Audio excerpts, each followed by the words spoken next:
बिस्मिल्लाहिर्रहमानिर्रहीम। अस्सलाम वालेकुम नाज़रीन कराम, मैं हूं मखदूम शाहबुद्दीन और आप देख रहे हैं मेरा फेसबुक और यूट्यूब चैनल। उम्मीद करता हूं आप सब लोग बखैर वाफियत होंगे और जहां भी होंगे अपने अहले खाना समेत खुश भी होंगे और महफूज भी। नाज़रीन कराम, रात गए नई आग भड़क उठी है। एक जानिब तो जाहिर बात है, आपको पता है कि मिलिट्री कोर्ट्स का जो मामला है और जो सजाएं सुनाई गई हैं, ISPR का एलामिया बहुत वाज़ेह है।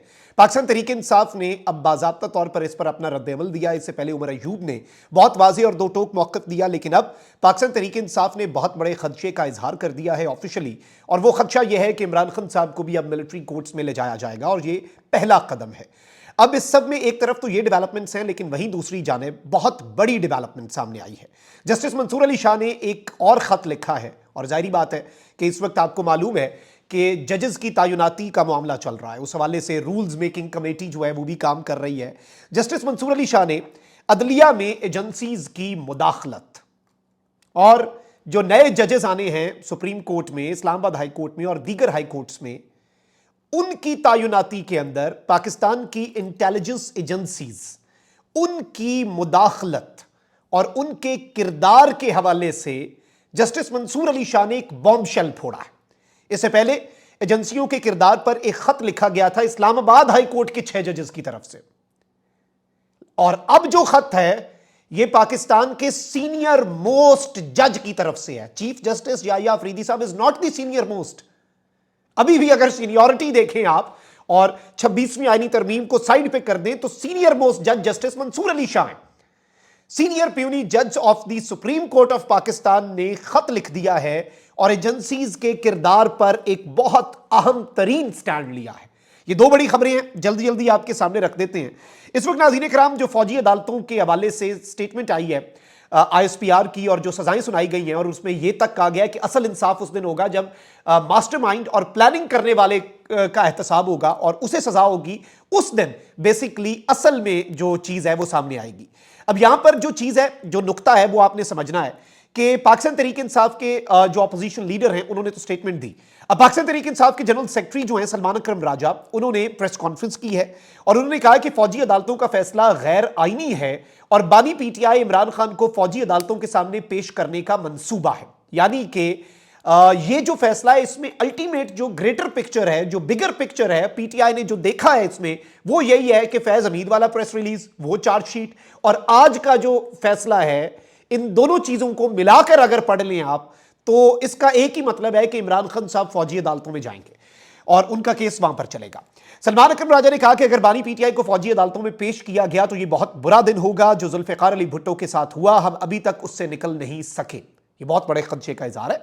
उन्होंने कहा कि मुक्तदरा से अपील करता हूं कि ऐसा मत करें, पूरी दुनिया में हमारा मजाक बनेगा। इस मुल्क में रहने वालों को रेवड़ समझना बंद किया जाए। हमें खत्म करने की नाकाम कोशिशें ना करें। आप हमें खत्म नहीं कर सकेंगे। फौजी अदालतों से सजाओं के बावजूद हम मुज़ाकरात के लिए तैयार हैं। सलमान अकरम राजा ने कहा कि बानी PTI ने मुज़ाकरात की डेडलाइन दी है जिसे वो बढ़ा भी सकते हैं। हम पाकिस्तान की फलाह के लिए मुज़ाकरात करना चाहते हैं, ताहम अभी तक हुकूमत ने मुज़ाकरात से मुतल्लिक कोई राब्ता नहीं किया। इस सब के अंदर मैं आपको यह बता दूं कि लतीफ़ खोसा ने कहा है कि फौजी अदालत ने जो 25 अफराद के मुकदमात के फैसले सुनाए हैं वो गैर आईनी भी हैं और गैर कानूनी भी हैं। उस अपील का क्या मकसद है कि अगर उसके जेर समात होने पर भी फैसले हो जाएं, जिन्हें सजाएं मिली हैं, कम अज कम खुलासी तो मिली, चलें अब वो जेल में तो जाएंगे। उन्होंने कहा कि अभी तक किसी को रिहा नहीं किया गया। फौजी तनसीब पर हमले का इल्जाम है तो फौजी जज कैसे केस सुन सकता है? अगर आप ही मुद्दई हैं और फौज ही सबके अंदर मुद्दई है तो फौज किस तरह से इसमें जज बन सकती है? फौजी अदालतें अपने मुलाजमीन के डिसिप्लिन पर कार्रवाई कर सकती हैं, लेकिन फौजी अदालतें सिविलियंस का ट्रायल नहीं कर सकती। अब ये पाकिस्तान तहरीक इंसाफ ने बहुत वाज़ेह मौक़िफ़ अपनाया और जाहिर बात है कि इस सारी की सारी सूरत हाल में जो इस वक्त सिचुएशन जिस तरीके से बहुत तेजी से तब्दील हो रही है और जिस तरह से हम मामलात को देख रहे हैं, ये एक बहुत डिफरेंट एंगल में चीजें जा रही हैं। इस चीज को आप जरा ज़हन नशीन रखिएगा। और इमरान खान साहब जो हैं उनके वाले से PTI ने वाजे कर दिया है कि इमरान खान को मिलिट्री कोर्ट्स में पेश करने का ये मंसूबा है। अब एक खबर तो ये हो गई, दूसरी खबर पर आ जाते हैं।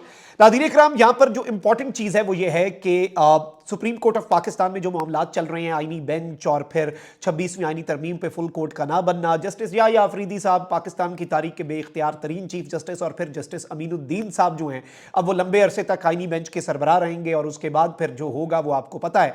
इवन जस्टिस जो अमीनुद्दीन साहब हैं उनकी सरबराही में ही आईनी बेंच ने मशरूत इजाजत जो दी है फौजी अदालतों को केसेस सुनाने की, उसी के तनाजुर में ये सजाएं सुनाई गई हैं। तो जाहिर बात है कि सिस्टम के लिए बहुत आसान है।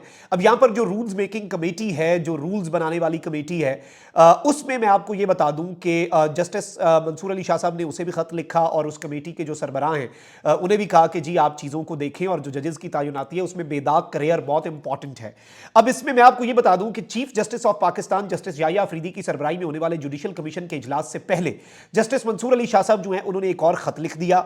जस्टिस मंसूर अली शाह ने सेक्रेटरी जुडिशल कमीशन को अब खत लिखा है जिसमें कहा गया है कि रूल्स में आईनी बेंच के लिए जजेस की तैनाती का मैकेनिज्म होना चाहिए, यानी कि आईनी बेंच में जजेस किस तरीके से तैनात होंगे ये भी एक रूल बने ना, ये चेरी पिकिंग तो ना हो, मर्जी का बंदा उठा लिया और ये कर लिया।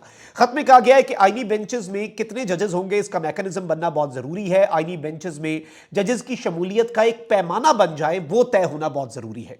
जस्टिस मंसूर अली शाह ने खत में लिखा कि किस जज ने आईनी तशरीह वाले कितने फैसले लिखे ये एक पैमाना हो सकता है, यानी कि किसी जज का भाई ट्रैक रिकॉर्ड भी तो होता है ना, हर जज की एक स्पेशलिटी होती है, तो कौन सा जज, ये भी एक पैमाना होना चाहिए। कमीशन बगैर पैमाना तय किए सुप्रीम कोर्ट और सिंध हाई कोर्ट में आईनी बेंच तश्कील दे चुका है, यानी आपने कोई रूल बनाया ही नहीं।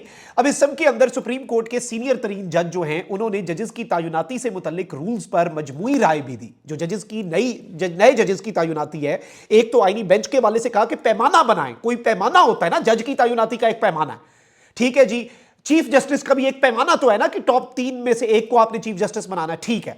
अच्छा, फिर उसके बाद सीनियरिटी का भी एक पैमाना है, कौन हाई कोर्ट से सुप्रीम कोर्ट आएगा, कौन आ सकता है, कौन नहीं आ सकता। बेशक उसमें भी इजलास होता है, उसमें से भी चेरी पिकिंग होती है, लेकिन एक पैमाना होता है, एक रूल होता है, एक असूल होता है, एक कायदा होता है। अब यहां पर मैं आपको ये बता दूं कि सुप्रीम कोर्ट के सीनियर तरीन जज जो हैं उन्होंने जजेस की तैनाती से मुतल्लिक रूल्स पर भी मजमूई राय दी है और कहा है कि जजेस की तैनाती में इंटेलिजेंस एजेंसी रिपोर्ट लेने की मैं मुखालफत करता हूं। यानी कि इसमें यह कहा गया है कि जजेस की तैनाती के अंदर ना, इससे पहले ब्यूरोक्रेट्स के साथ भी ये हुआ कि ब्यूरोक्रेट्स की जो प्रमोशन है उसमें इंटेलिजेंस एजेंसियों की राय ली जाए। अब उसमें जो नाकिदीन है इस पॉलिसी के वो ये कहते थे कि भाई ब्यूरोक्रेट फिर इंटेलिजेंस एजेंसियों को तो नाराज कर ही नहीं सकेगा क्योंकि उसकी प्रमोशन उसके साथ लिंक कर दी गई है एजेंसी की रिपोर्ट के साथ। इसी तरीके से अगर किसी जज की तैनाती के अंदर इंटेलिजेंस एजेंसियों की रिपोर्ट आती है तो वो जज इंटेलिजेंस एजेंसियों की मर्जी और मंशा से आएगा, फिर वो उन्हें नाराज भी नहीं कर सकेगा क्योंकि उसने जब एलिवेट होना है तो उस वक्त भी उसकी रिपोर्ट होगी। ये जस्टिस मंसूर अली शाह साहब का बेसिक नुकता है। और जस्टिस मंसूर अली शाह ने कहा है कि जजेस की तैनाती में इंटेलिजेंस एजेंसियों से रिपोर्ट लेने की मैं मुखालफत करता हूं। और जस्टिस मंसूर अली शाह ने लिखा कि इंटेलिजेंस एजेंसी को किरदार दिया गया तो इसका गलत इस्तेमाल होगा, यानी ये जो एक इख्तियार इंटेलिजेंस एजेंसियों को अगर दे दिया कि वो रिपोर्ट लिखें तो इसका इस्तेमाल गलत तरीके से हो सकता है। जुडिशल कमीशन में पहले ही अक्सरियत एग्जीक्यूटिव की है, जज आइन की हिफाजत और इसका दिफा करने का हल्फ लेता है। जजेस तैनाती के रूल्स भी इसी हल्फ के अक्कास होने चाहिए, यानी कि जिन रूल्स के मुताबिक जज को लगाया जा रहा है वो जज के हल्फ के साथ डायरेक्टली लिंक्ड होने चाहिए, ये उससे 180 डिग्री नहीं हो सकते। जस्टिस याह्या अफरीदी की सरबराही में जुडिशल कमीशन का इजलास जो है उसका एजेंडा जारी किया गया था, जजेस तैनातियों के मुजवजा रूल्स का जायजा जो है वो लिया गया, लेकिन इस सब के अंदर अभी जुडिशल कमीशन के इजलास का एलामिया नहीं आया। लेकिन जस्टिस मंसूर अली शाह साहब जो हैं उनके खत के हवाले से ये एक बहुत बड़ी डेवलपमेंट जो है वो सामने आई है और ये एक गेम चेंजर डेवलपमेंट है और बड़ा फड्डा पड़ गया है, नई आग भड़क उठी है और एजेंसियों के किरदार को महदूद करने और अदलिया में एजेंसियों का किरदार ना हो और बिल्कुल उसे सेपरेट रखा जाए, इस हवाले से बाज़ाब्ता तौर पे जस्टिस मंसूर अली शाह ने आज अपना कदम उठा लिया। और इसीलिए आपको पता है जब जस्टिस मंसूर अली शाह साहब से पूछा गया कि जस्टिस मंसूर अली शाह साहब आप इस्तीफा तो नहीं दे रहे, तो उन्होंने कहा भाई आप मेरे ज़हन में ऐसे ख्याल डाल क्यों रहे हैं, और जिस कदर मैं इस सिस्टम के अंदर रह के अपना किरदार अदा कर सकूं, इस्तीफा दे के तो मैं घर चला जाऊंगा। तो अब जस्टिस मंसूर अली शाह साहब जो हैं उन्होंने बहुत ही ज्यादा टफ टाइम देने का इस सिस्टम को यूं लगता है फैसला कर लिया है। पाकिस्तान तहरीक इंसाफ मिलिट्री कोर्ट्स के किरदार पर उस पर बाकायदा तौर पर खुलकर सामने आई है, लेकिन साथ ही मुज़ाकरात के हवाले से भी पाकिस्तान तहरीक इंसाफ जो है वो इस सब में आगे बढ़ने के अज़्म का इरादा कर रही है। तो this is something very big. अपना बहुत ख्याल रखें। अल्लाह निगहबान। पाक जिंदाबाद।